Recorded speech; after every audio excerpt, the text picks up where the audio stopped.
Budget था कि जुमला 150% का एसटीटी बढ़ा दिया गया है, तो उस वजह से क्या है, पूरे मार्केट क्रैश कर गए।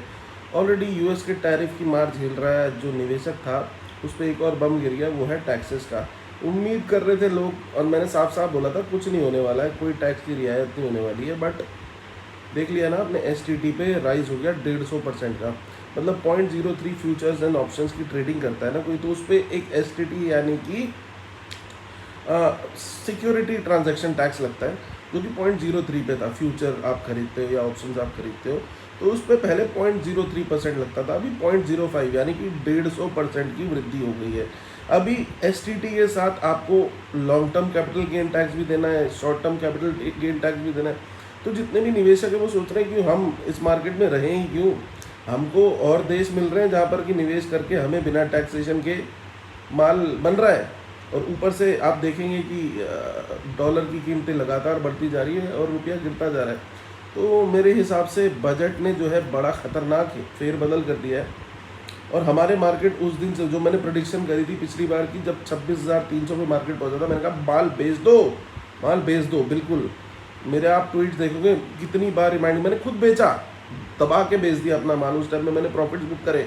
मैंने ये तक बोला कि अगर आप नहीं बेचना चाहते हो अपना माल तो आप प्रॉफिट्स बुक कर लीजिए।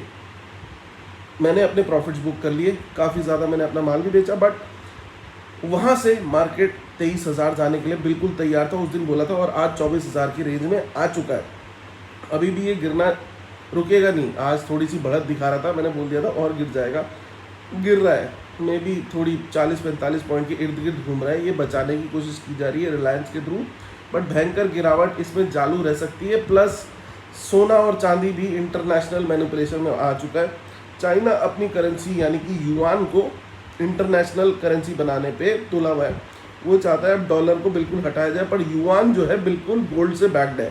आपने देखा था जब रशिया और यूक्रेन का वॉर हुआ था, तो डॉलर पे पूरी पाबंदी लगा के रशिया को एकदम सैंक्शन के अंदर डाल दिया गया था। तो इस वजह से बाकी देश एकदम सतर्क हो गए थे, और उन्होंने क्या किया था, गोल्ड खरीदना चालू किया था और डॉलर को डंप करना चालू कर दिया था। इस वजह से आप देख रहे थे कितना तगड़ा उछाल गोल्ड में चल रहा था ना। तो इसी वजह से अब जो है युआन यानी कि चाइना ने पूरी तरह गोल्ड को अपने कब्जे में ले लिया है, और युआन को गोल्ड से बैक करके अब इंटरनेशनल करेंसी बनाने के चक्कर में उसने अपने काफ़ी सारे एक्सपोर्ट्स भी रद्द कर दिए हैं यूएस में। और ट्रंप साहब ने अपडेट भी किया है, चाइना दादागिरी दिखा रहा है। मतलब कि है तो गहमा गहमी, पर चाइना अब नई सुपर पावर बन के उभर रहा है, और हमारे मार्केट्स बिल्कुल ही डूबने के लिए तैयार हैं। तो तैयार रहिए एक कैटास्ट्रोफ के